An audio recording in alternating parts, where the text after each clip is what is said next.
Hey, beautiful spirits, Nikki here. And today I wanted to share a testimony with you that happened like 2 weeks ago. Okay, so 2 weeks ago, I went through a financial inconvenience. That's the best way to put it. And by going through this, I was instantly filled with like anxiety because it threw me into a place in my past where I really didn't have much. And I just felt like, I never wanted to relive that again. And even though I knew that this inconvenience would be handled, and it did get resolved literally the very next day after I called my bank and everything was restored. But even just the fact that it happened and that it like just put me back into that old frame of mind of like not really having anything, not really having any type of cushioning financially, like it just still had me feeling irritated, like this undercurrent of irritation and anxiety, right? And so, I have a full-time job and that's great, but it just made me feel like, ooh, maybe I should like, I don't know, start doing like part-time work just to get a bit more cushion, just to make sure like, I don't know, this never happens again, right?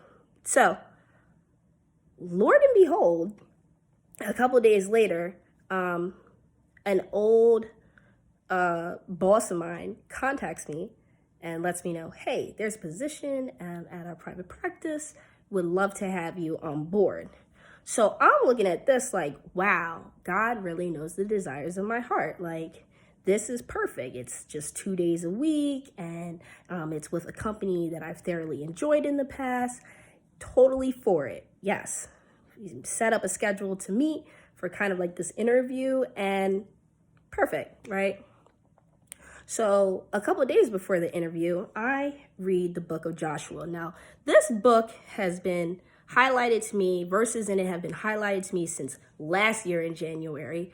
But for some reason, it took me a whole year to finally figure, let me sit down and read the book of Joshua.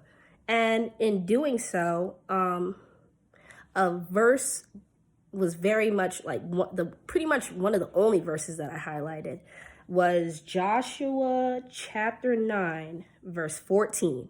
And it says, so the Israelite leaders examined their bread, but they did not consult the Lord first. Okay? So keep that in mind. That was it was like this situation where these three people from three different nations came to Joshua, and on the surface they looked legit, and they weren't at all. And Joshua totally took the bait, pretty much, and he did so without even consulting God. And if anybody knows the book of Joshua and what Joshua stands for, he is all about like consulting God first before making any moves, right? Okay. Fast forward like 2 days after I read Joshua, and now it's the day of the interview. So, I'm like making sure that I'm gonna dress like nicely and professionally. And like, while I'm just doing my morning routine, for some reason, I don't know, it's like Holy Spirit just came in and God was just like, yo, you never like consulted me about this new position.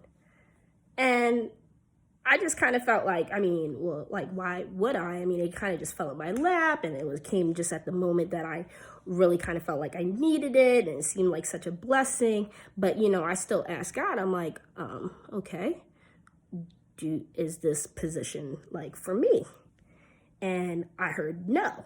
And that was just it. And it was just it. Not because God didn't talk to me anymore after that. It was because I was still like doing my morning routine. So I didn't really, it's like I heard it, but it's like when you hear a parent tell you no about something that you're like already pretty sure, you're like, okay, yeah, all right.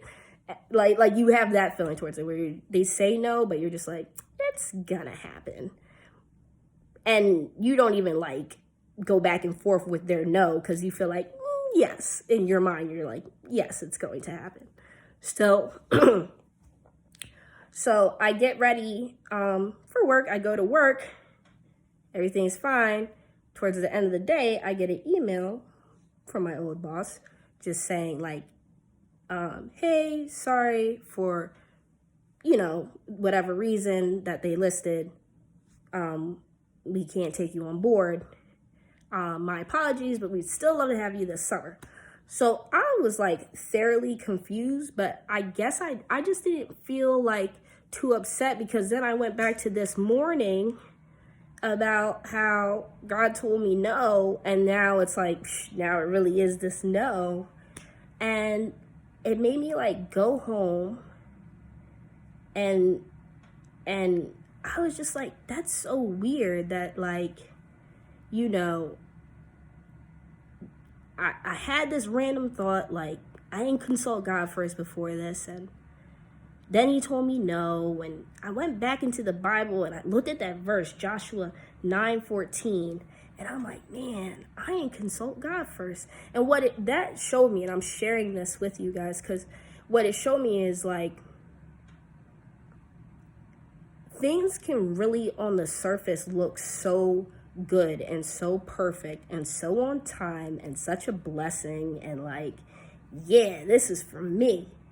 And to the point where we don't even consult God about it, because we just naturally assume it's for me, right? It's like when someone just gives you, I don't know, a candy bar in your hand, like, hey, your favorite candy, like, hey, this is yours, just wanted to get it for you. And you're just like, for me, thank you. But it's like, maybe you should check in with your diet and see if it aligns with your weight loss goals, like one of those type of things. Like on the surface, man, this is great, but like in the long term, is it really for you, and I don't know, that was just my lesson last week. That was really my lesson. Like, you know what, whether it looks good or looks bad, whether there is full assurance or whether there is full doubt, consult God first. Just check in before making any yeses or nos, so that you really understand what's for you and what's in alignment with God's plan for you. And yeah, it'll save you a lot of time, energy, and emotions. So that is my testimony for the week, and there is more to come. Peace, beautiful spirits, and have a great week.